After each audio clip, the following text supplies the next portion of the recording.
the most worst 3 months of my life. It was bad to the point where like I couldn't drive because it happened with driving. So that was kind of like my trigger, right? And I couldn't drive at all. I was scared to drive. It got so dark that I didn't want to live like that this way, that I even contemplated like suicide. I remember that night I got onto my knees and I was praying to him, asking for help, and I was begging him to like heal me. Literally, like, you don't want to do anything. I couldn't even brush my teeth, bro. Like, I couldn't brush my teeth. I didn't want to get up from bed. Like, I was just literally like a sloth, just laying there. I decided, you know what? I don't want to do this whole God thing anymore. Like, I don't want to do the religion. I don't want to go to church anymore. I just want to do things on my own. Like, I want to be in control. I cried out to him. That's when he encountered me. I don't know the specific day. I don't know the specific time. I think obviously it was around, the ages 15 and 16. And I think even to the point where like I even got baptized as well, because that's when like it was basically just God, just basically him telling me, just give me a chance. Actually. What's up, guys? Welcome to the Ventivo Podcast, the ultimate safe place where we vent and we grow forever. This is episode 9. Guys, I do have a special guest, a returning guest, and this is our co-host, RJ. Welcome back, RJ. Give it up for RJ. What's up, guys? Good to be back. It's been a minute, brother. It's been, what, like a year? Yeah, for the most part. Nah, but it's been good. Just working at HEB, and then working on my side hustle or my business. Okay. We didn't talk about it the last time, right? No. Tell us a little bit about your business. I mean, I just do car detailing. So I've been doing that for a while, and I love it. So it's going pretty good. And then just getting plugged in more into church. BT. BT? So yeah, started serving. I don't know. God's amazing what he's doing in me, right? Because I'm just an instrument. Yeah. But Amen. but it's been going good, and yeah, that's pretty much it, bro. But I'm glad to be here. I'm glad to be back because the first time I think we did 2 videos, right? Yes, we I'm not did too 2 sure. videos. Yeah, we're back now. So Nah, that's good, man. I'm really excited for this episode. Reason why, last time you didn't get to, do your part to give out your testimony. yeah, What you went through. And I know in the second episode, we did mine. We were supposed to do yours. yeah. Because, things happen. We were not able to, but we're here, Yeah, and we're here now, and the way I see it is like get caught up with life and stuff like that. But it's God's perfect timing, and we're here now, so that's all that matters. Yeah, man. So if you can go ahead and give us a little bit what your testimony is about. You were raised in a Christian household, right? Yeah, I was raised in a Christian household. I mean, I didn't see it then, but now I see it, and I'm just grateful that God gave me 2 parents that like believed in God. They have their own testimony as well, which is pretty cool. But because of them, like I grew up going to church. Went to a Spanish church in San Juan. I think I was like 10 or 11 when we went to the church. It's called Iglesia Puerta de Dios, and that's my home church. But yeah, so I was there throughout my childhood years, going to that church, and I obviously grew, got to meet a lot of people, and God worked through me throughout those years. I guess the main focus of my testimony is my parents' divorce. I think that was the first one. I think as a young age, or as a child, like growing up, like, I mean, I'm pretty sure I'm not the only one. A lot of people can relate. A lot of people, go through divorces, and it's tough, bro. I don't know if mine's similar to other people's stories, but mine didn't affect me till like later on. Really? I would say, yeah, like as a kid, you kind of see the fighting, and then you kind of see your parents not together, and you kind of like, as a kid, you kind of question like, oh, what's going on? Like, why is my dad not here? And why is my mom always alone? But it really didn't affect me much until I got older and I realized what exactly happened. And I think that's when it kind of like started to affect me at a later age. And I think that's when the pain started coming in, because that's when you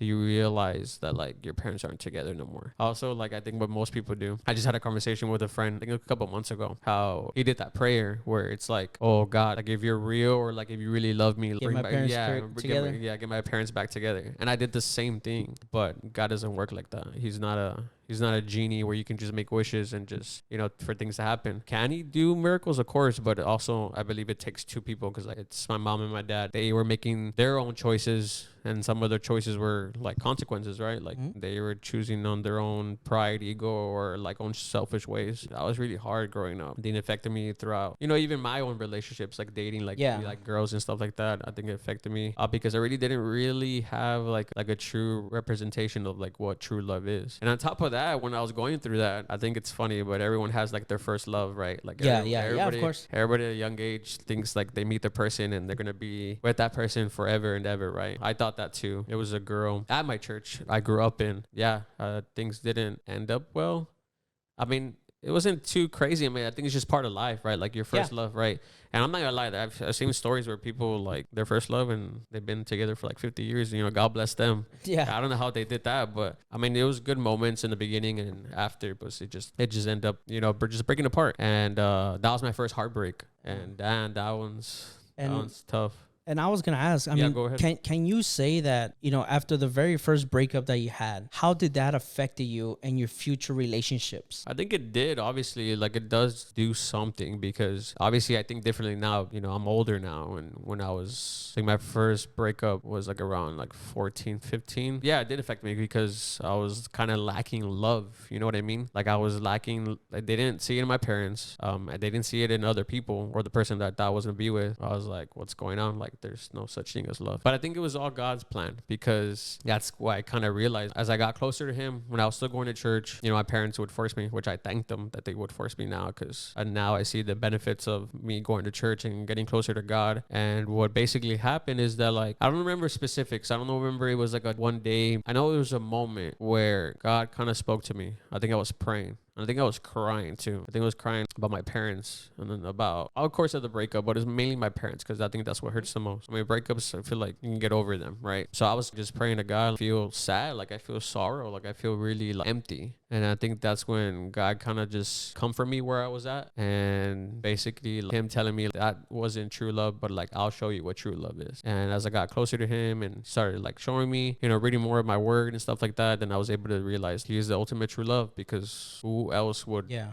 give their one and only son to die for me? You know what I mean? Yeah, To yeah. like pay the debt that I owed, because which was death. You know, because the Bible says the penalty of sins is death, and that's what we all deserve. Not just me, but everybody. For Him to come to the earth in flesh, Jesus Christ, and to die for me, and just to be like, hey, you don't have to worry about it. I paid it for you. Like because of me, I don't know. I think it's one of the most like amazing like love stories and rescue missions of all time. And that's when I realized there's no other true love than just the love that God like has for you. So yeah, that's kind of like I guess part of my testimony. I don't know if you had another question for me. Yeah. So, because I know you did mention that God said, "Follow me, and I'll show you true love." Yeah. Right? When was your first encounter that you had with God that you can say like, okay, this is what He meant. Come with me, and I'll show you what Yeah. true love. I think in the moments where you're down in the dirt, when you have nobody by your side, and you're kind of going through the storms, you're kind of going through life, and it really it's just you and yourself, and you're just down into your knees, like crying, weeping, and just kind of asking for help. I feel like those are the moments where God shows up. Now,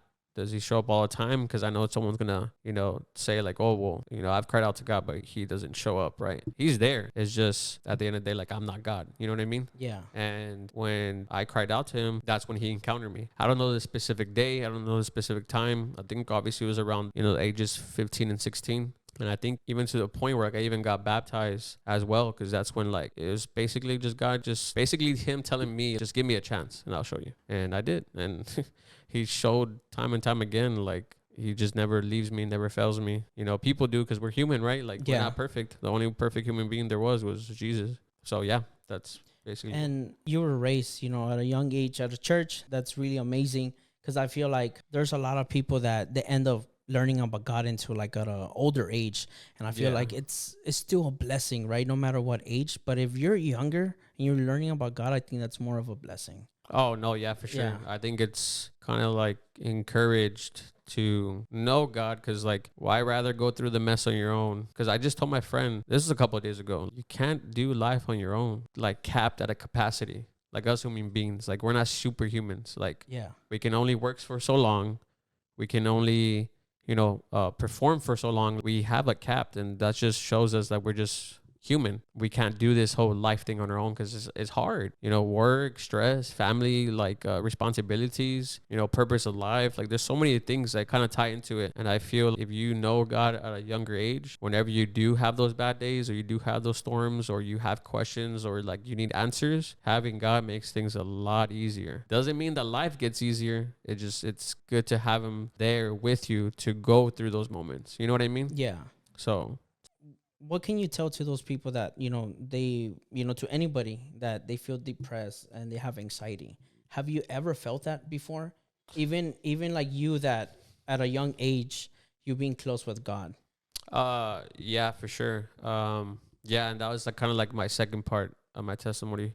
Going to church. So I was going to church for a little while. I guess the ages between 11 to, I don't know the correct time frame, but let's just say 11 to 17. I decided that I wanted to do life on my own. And I guess it kind of ties back to like, you can't do this life thing alone, because I tried it. I decided, you know what? I don't want to do this whole God thing anymore. Like, I don't want to do the religion. I don't want to go to church anymore. I just want to do things on my own. Like, I want to be in control. So you decided to go to a different route.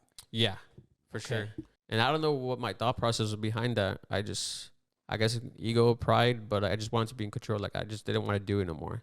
What can you say about your relationship with God at that time when you were just turning it away? Was God still there for you? I'm trying to remember. I want to say like I felt distant. I want to say I felt distant, but not because of him, but because of me. I think I was just tired of the whole like religious activity, and I just felt like there was more to life, which is kind of contradicting because I already knew that feeling, or that God embracing me, that he is the one and only true love. But that's why I say, like, I think it was ego and pride, because I was like, you know what, let me do my own thing, and started to go to church less. And that's when I started drinking a lot more. They didn't do anything in high school. I was such a good, like, goody tissues, what they say. I didn't do anything in high school, nothing. I was actually like really good, like just more into my school and stuff like that. But then once college came, that's when the drinking happened. I started, drinking a lot more, got into that, the partying. Also drugs too. I think I picked up on weed and was doing that as well, thinking that it was helping me. Because I don't know. I think everybody's story with weed is different, but for me, it was like kind of like an escape, like for me to chillax, relax, not worry about anything, right? But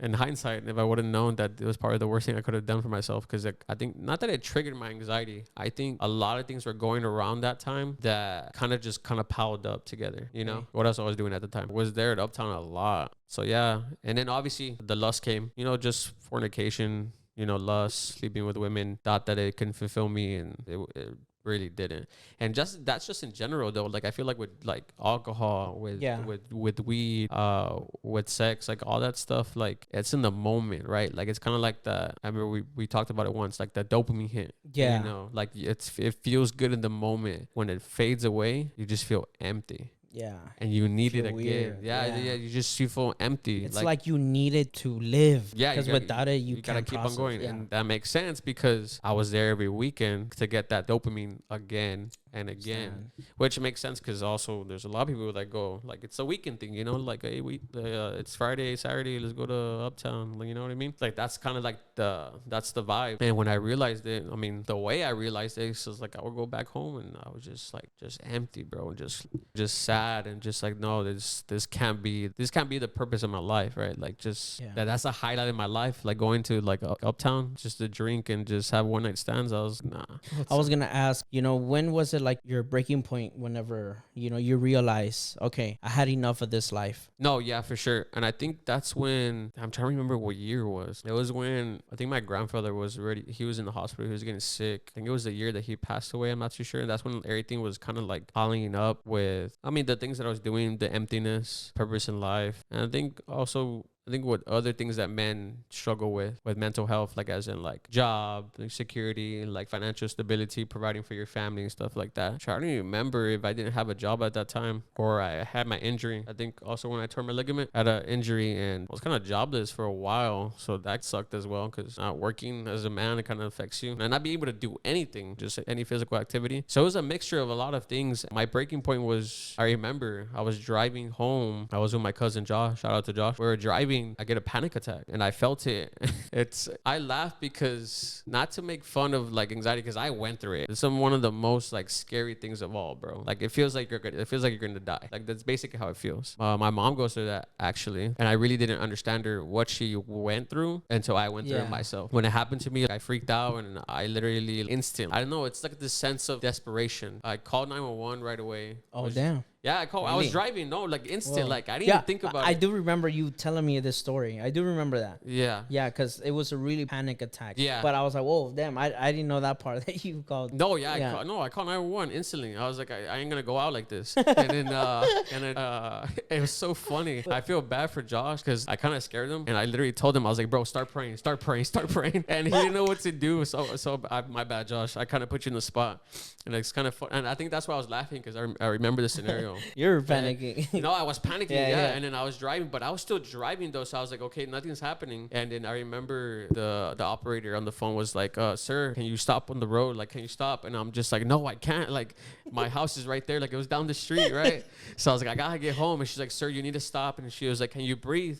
And I was like, I'm talking, so I guess so. Like, I don't know. Like, I was so out of it, but I was kind of like in desperation. And then, yeah, like I lived in Edinburgh, in Wisconsin. So I passed the street, literally, like, bro, just pulled up, like, didn't even parked right, just got off, opened the door, started banging. The door was open, and I got to my knees. And because I knew my mom went through it, I knew that she was gonna help me out. So got to my knees, and then the ambulance got there. And basically, long story short, that's when we found out. Well, my mom already knew. EMS, they checked me out, and they basically told me that that's what I went through. I had a panic attack. Yeah, crazy story. Damn, I feel like I got one when you're telling me this story. Nah, we rebuke that in the name of Jesus Christ. No anxiety, no fear here. But yeah, that was the story, and then that's when it started. That was the first day. And how often would you get these anxiety attacks? So this is my thought. I was like, nah, no way I'm gonna have one again. Like, I was like, nah, this ain't my life. So do you start feeling it? Well, let me get into this. Now, I'll describe it. So I thought that was like, I was like, nah, this ain't happening again. But with anxiety, like your body goes like 100 miles per hour. Your heart rate like elevates like super fast,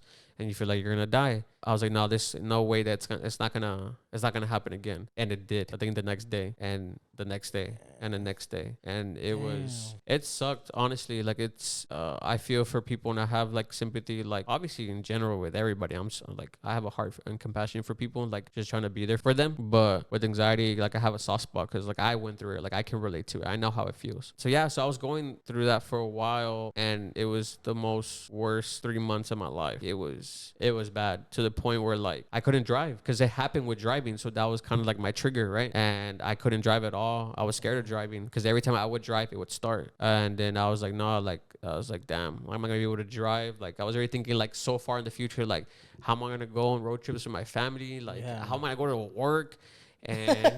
And no, literally, like, Jesus, take the wheel.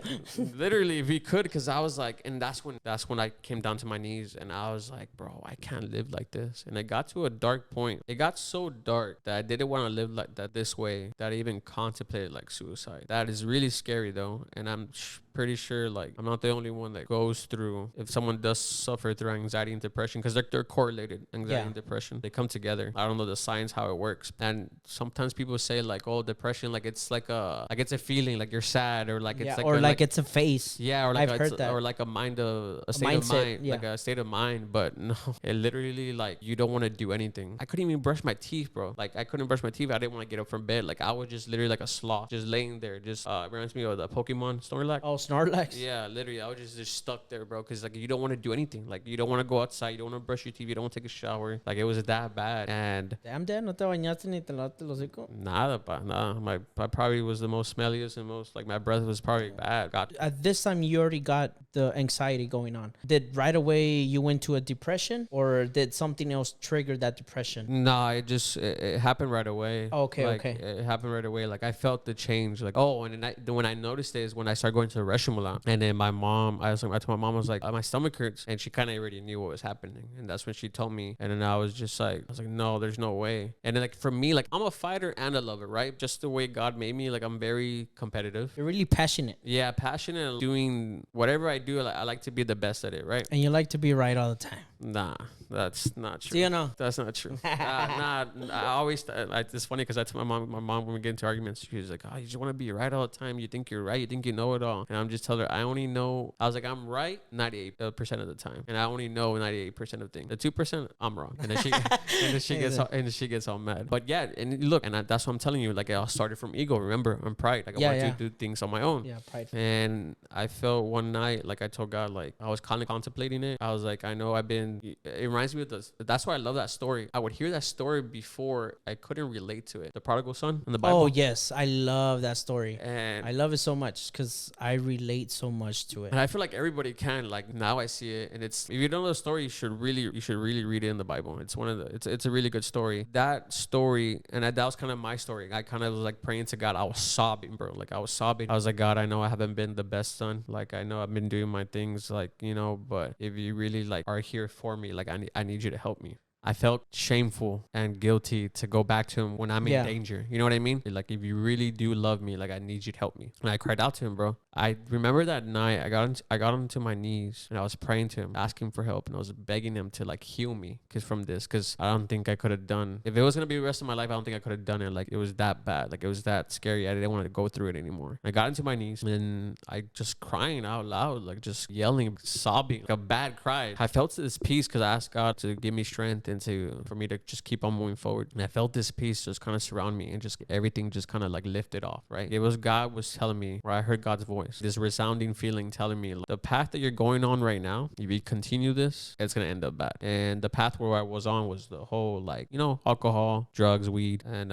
fornication and stuff like that. And he was like, if you continue this, things are gonna end up bad. He was like, but if you choose me, you'll have a different outcome. So I was like, I'm done with that. I don't want to do that anymore. Like, if I need this gone, right? So for 3 months, I was hanging on to the Bible for like dear life. Every day I would wake up, read it. Were you scared? Because, you know, you holding the Bible all the time, right? Yeah, I think I had it with me, right? But I mean, in the moment, I guess, because I was just clinging on to it, because I just knew that if I didn't have God, either I was going to get another panic attack or, you know, I just thought the worst. So I was just clinging on to it, but also metaphor, like just reading it every day, every night, getting to God's word, praying every day. I think I got to a point where, like, I said to myself, if God still doesn't heal me from this, I'm okay. Because as the days go on, the days go by, it kept getting, like, I still had anxiety, I still had panic attacks, but it kept getting a little bit easier. Not easier because what I was going through was easier, but because I had God with me. So in the moments that I would feel fear, or I would feel anxiety, or I would feel desperation that I didn't know what to do, I would go to him. He would comfort me. He would meet me where I was at. He would give me peace. He would comfort me, and it would be like another day. Take it a day at a time. I feel like that's what he was telling me. Let's take it a day at a time. Let's take it a day at a time. That's what he was telling me constantly. So I'm like, all right, I'm going to trust you. And I think it was a test of faith too, because in spite of what I was going through, what if it doesn't happen? What if I still have this for the rest of my life? Yeah. So now I was like, okay, like, just go with him. I kept on asking for him to heal me. And I think it was just one day, and I don't even remember it. Like, honestly, I just don't remember it. I mean, I remember the day, I just don't remember the specific day where I started driving more, but I was still feeling anxiety because I had to start driving, drop off my brother, go to work, all that. And it kept getting easier because I would pray before I would get on to drive, and I would pray after and thanking God to, like, he helped me. Like every day? Yeah, every day. Like, it ain't no joke. Like, I was literally was like, me and God were like tight. Not because he went away, but because I went away. You know, there's always people feel like, oh God, like you feel distant, or like, God, why are you so far away? Why can't I feel God? But people need to understand that God doesn't move. He is there with you the entire time, even if you feel it or you don't feel it. The thing is that we move. We want to do our own thing. Like, we want to do things our own way. Yeah. Which that's exactly what I wanted to do. But he gave me a choice. And I chose him. And I can't even tell you one day where I went a day without a panic attack. Like, I actually had like a normal day, right? And I praised God, got home, got on my knees, started thanking God, and I think a couple days go by, but then I get one. I'm like, okay, so it's not over. But then I think I think what God was trying to tell me to do was not to focus on my struggle, not to focus on the storm, but just to focus on him. So then that's when I came to realization. I was like, hey, if I still have this for the rest of my life, as long as I got God, I'm chilling. Yeah. And I stopped focusing on anxiety, and I just started focusing on God. And one day to the next, I don't remember the last time that I had one. Wow. Does it try to come back? Of course it does, because our mind's very powerful. You know, like, I think that's why it's very crucial in the things that we consume. If you consume negative thoughts, negative outlets, sources, what do you watch, what you hear, you're gonna think negatively. But if you consume good stuff, and in this case, you know, the Bible, all about God, church, his word, that's why I think that's what also helped me, is that I was just thinking about heavenly things. And yeah, bro, I mean, that was it's a crazy ride. It was something, I'm not gonna lie.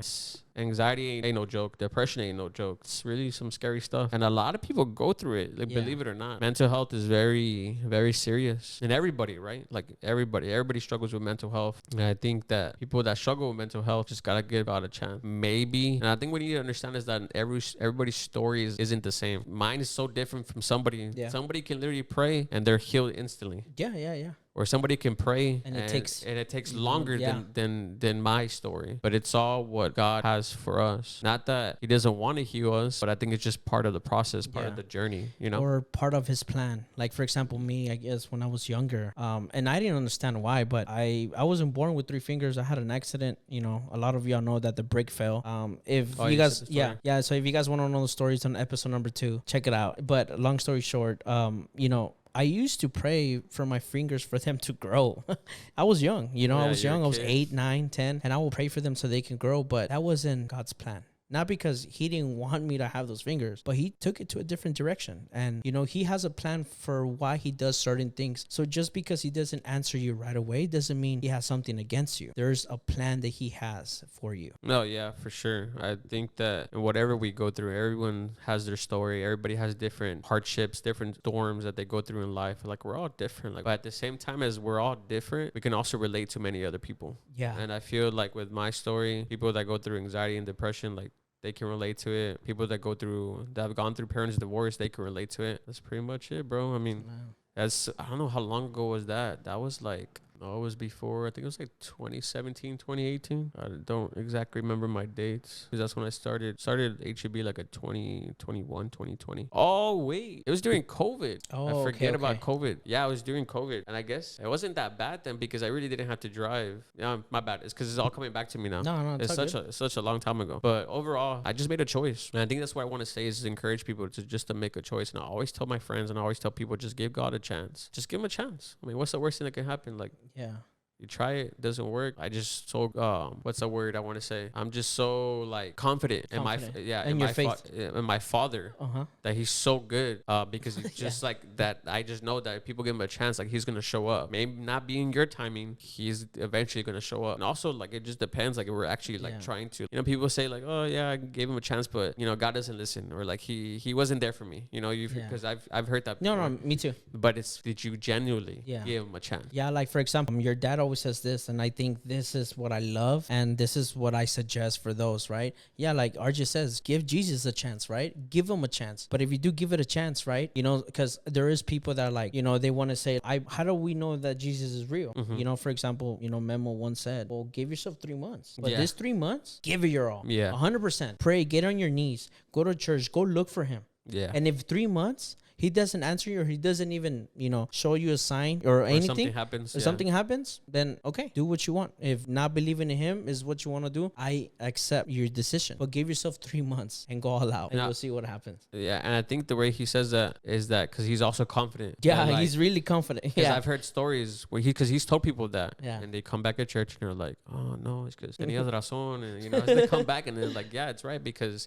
I mean, our Heavenly Father is so good, and He just wants us to have a relationship with him. And if we're crying out to him, genuinely like seeking him, like He'll find us. And it says in the Bible, I don't know exactly the Bible verse, but you guys can look it up. I think it's like the people that come seek me like will find me, and it's true, bro. So I mean, 3 months, you know, someone that's, you know, not just divorce or anxiety or depression, for anybody, just for anything, just give God a chance. Just 3 months, like he said, just 3 months of just constantly just praying every day, you know, crying out to God, going to church. I think if you just give it your all, like something's gonna change. Something's gonna change. Something has to change. Yeah, like it just, and it's going to change. I just encourage people with that, and hopefully my little testimony can just, you know, help others. I don't know if you have more questions for me before. Yeah, so because I wanted to ask some questions that the audience might ask. This is people that maybe don't have a relationship with God, but eventually maybe they will like to, or they're curious about it, right? So I'm just sort of playing like the devil's advocate, you can say. So one of my questions is, you know, for the person who doubts, what is your evidence that God really set you free? Free from my anxiety and depression? Yes. No, yeah, of course. I think I was talking with somebody and I kind of was giving my testimony, but like in person. And I guess he asked me the same question, but he phrased it differently. Or no, when I was saying it, he was just like, because I told him, I was like, oh, God set me free, right? And he was like, are you sure it was God, or do you think it was just you outgrew of it, surpassed that? Like you jumped over the obstacle in your life and you did it on your own. And I told him, I was like, brother, if I would have did it on my own, I would have gotten over it instantly. Like I would have done it, but I had no idea. Like I had no idea what to do. I was out of options. My only option was to go to God. And that, I mean, it sounds crazy and sounds dramatic, but I probably wouldn't be here. Like having this podcast, I would have been it would have been bad. And for me to say that like, oh, look, I outgrew it, or like I'm the one to overcome this, I just know it wasn't me, because when I was trying to do things in my own way, you know, I did all this, not suffering to myself, but like I just felt empty and I wasn't doing things I wasn't supposed to, and these things that I thought that were, you know, filling this void that I had, they weren't fulfilling. But once I gave God a chance and, you know, found His love, it was fulfilling. You know, I felt peace, I felt complete. And I mean, me contemplating suicide, like there's just no other way that it could have been me. And that moment that I had with God, I just knew it was him, you know? So yeah, so I guess to answer that question. Just how you say that anxiety and depression, they correlate together. It causes suicide, right? And I think, you know, if it wasn't for God, I don't think you would be here. No, You get yeah, me? for Just sure. like how you say. That's a really good, strong answer. You know, my other question is, if God really loves us, why would he let us suffer? Hard question, to be honest. I mean, it is a hard question because I feel like that's everybody's question. And the way I would answer it, in my opinion, is because I'm not God. I don't know everything, right? That's why I try to read the Bible as much as I can to find answers that I don't know. I would say,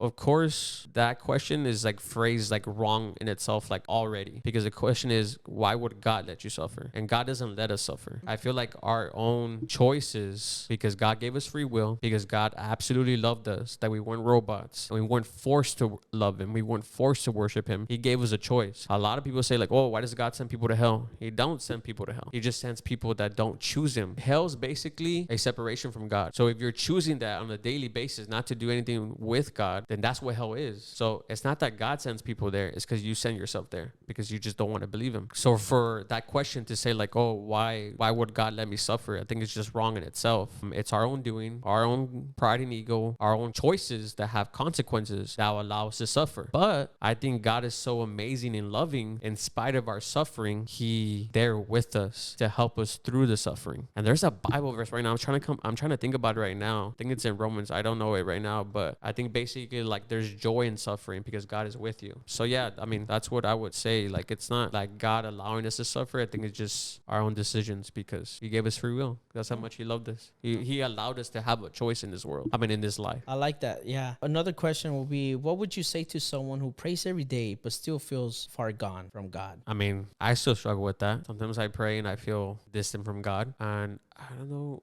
I think I was talking to Haley about how it's sometimes believers, right? People that believe in God, we try to chase this feeling, you know, because it's all about like feeling good or like feeling God. And there's times where I prayed, like I pray and silent, or like I don't feel the closeness, right? And then I start doubting, right? And I think that it's like a test of faith because love is not a feeling, right? Love's a choice. God is love, it says in the Bible. And the way it's a choice is because God chose to send his one and only son to die for us. Like he chose us. So it's a choice. Yes, love is part of feeling, but it's not actually true love. I mean, in general, like in relationships, I mean, that's why it's called the honeymoon, because it's the honeymoon for a short period of time, but like life happens. Like it's not like that the entire time. Like it's normal. You know what I mean? Like it's normal. Life happens. Yeah, you love your partner, but you know, in relationships, you get frustrated, right? You know, you get frustrated. They talk too much. They argue too much, and you need space, or you're just like, I can't stand this person. But in spite of their faults, you still choose to love that person. Yeah, that's what's so beautiful. And I think that's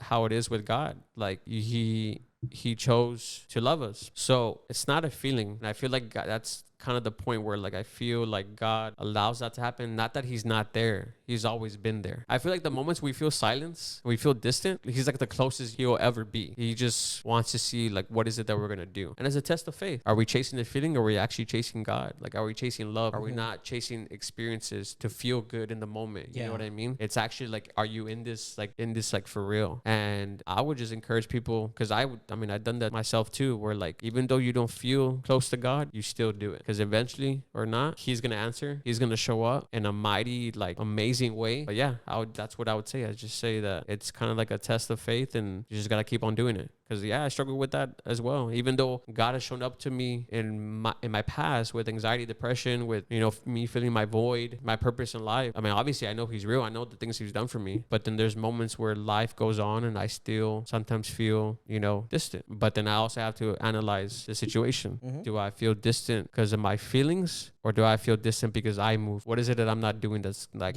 getting closer to God? What am I doing wrong? Like, am I doing things I'm not supposed to? Did I fall back into a sin that God liberate me from? Am I going to church still? Like, you know, stuff like that. You know what I mean? And I feel these are the questions you got to ask yourself because I feel like in moments like that where like we feel distant from God, we want to blame God right away. I don't know why we're like that, bro. Yeah. It's like, oh, like God doesn't do this, like God doesn't that, God doesn't suffer, but it's not God. Maybe it's us. You know what I mean? Like what we do, like it's our own choices. Like again, it's our own choices, it's our own consequences. But yeah, that's what I would encourage. Just keep on doing it, even if you don't feel it, because it's not a feeling. Nice. And just to ask the final question, so we can go ahead and close the doors of the venting vote. To the one who's watching and feels they're in their last straw, but is willing to give Jesus a chance, what is the first thing you say to them? I would say do it, because I feel like my story, and not just my story, I'm pretty sure like a bunch of other people's stories where, they've been in the dirt or in the deepest hole trying to get out of the situation, whatever it may be. Literally have no choice. And I feel like me in this instant, like I literally had no choice. Like it was going down bad. I gave God a chance. I feel like we're kind of like, we're just scared, right? Like we're scared of suffering, pain, rejection, but God ain't going to do that to you. So I would encourage someone, if they're going to give Jesus a chance, if they're going through a rough time in their life right now, I would just say do it. That's probably one of the best decisions that you'll ever make, is give God a chance. And you'll see God do his work in you. May not be instant, it may be, but I would just encourage him just to keep on doing it. Take it day by day and just do it, and they'll see the fruit that comes out of it. But yeah, that's what I would do to encourage people. Man, just do it. Nah, man, but thank you so much for, for stopping by and of course, telling us your testimony, because RJ's story, just like how everybody has a story, his story matters just like your story. As long as you put your faith in God, everything will be fine. Anybody who's going through depression, right? This is one thing that I want to say is that, your story is proof that no matter how far we're gone or heavy the weight is that you're carrying, there's still a way back, and maybe God is being closer to you more than you think, right? Yeah. And that's beautiful. And with this, I just want to go ahead and close the doors of the Venting Vote podcast. And I want to thank everybody who's watching and everybody who's tuning in. And if you guys haven't subscribed, make sure that you guys subscribe and hit the red button. Make sure you guys leave a like and a comment, and don't forget to share. Wait, I just want to say something real quick before we close. And also, if anybody has questions, about this podcast, about, anxiety, depression, anything, feel free to say some questions in the comments, and for us to just reach out, and we'll do the best we can to answer them. Yes. Thank you guys so much, and see you guys next time. Later.